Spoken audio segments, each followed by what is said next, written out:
लास र ग्यास सँगै बगिरहे तर मान्छेहरूलाई लास तान्न हतार छैन, ग्यास तान्न हतार छ।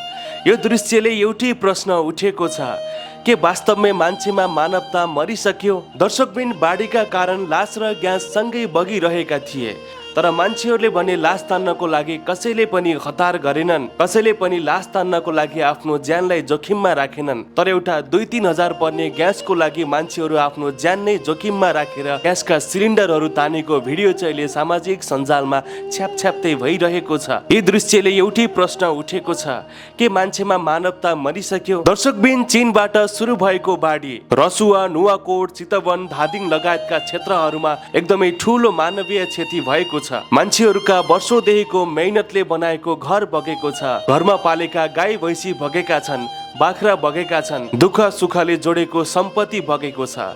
त्यति मात्रै नभएर कतिले त आफ्ना परिवार नै गुमाएका छन्। अहिलेसम्म 150 जना भन्दा बढीको डेड बडी भेटिएको छ। परिवारलाई कस्तो भएको होला जसले आफ्नै आँखा अगाडि आफ्नै परिवार नै तडपी तडपी मरेको देखे? तर अर्कोतिर भने एउटा मानवता माथि नै प्रश्न उठेको छ। एकातिर मान्छेहरूका लास बगिरहेका छन्, अर्कोतिर भने मान्छेहरू मान्छेको लासलाई कुनै पनि वास्ता गरेका छैनन्, मान्छेको लास तान्न पनि कुनै हतार गरेका छैनन्। उनीहरूलाई भने बाढीमा बगेर आएका ग्यास, दाउरा, काठहरू या कुनै सुनमाल अथवा पैसा भेटिन्छ कि भनेर उनीहरू त्यो बाढीमा आफ्नो ज्यान नै जोखिममा राखेर बाढीको बीचमा गएको भिडियो तपाईहरूले सामाजिक सञ्जालमा पक्कै पनि हेर्नु भएको होला। के मान्छेको ज्यान यति धेरै सस्तो भयो? मान्छेको ज्यान त जोगाउन सकिएन, तर उसको लासलाई उठाएर किनारामा त लगाउन सकिन्छ। र त्यति पनि मान्छेमा मानवता देखिएन।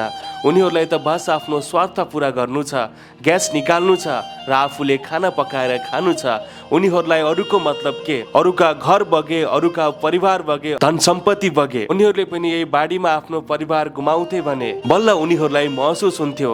तपाईहरू यो भिडियो कहाँबाट हेर्दै हुनुहुन्छ पक्कै पनि कमेन्ट गर्नुहोला र भिडियोलाई धेरै भन्दा धेरै शेयर गर्नुहोला। र तपाईहरूलाई मैले कमेन्ट बक्समा एउटा सरकारको QR लगाइदिने छु, आफूले सकेको जति सहयोग गर्नुहोला।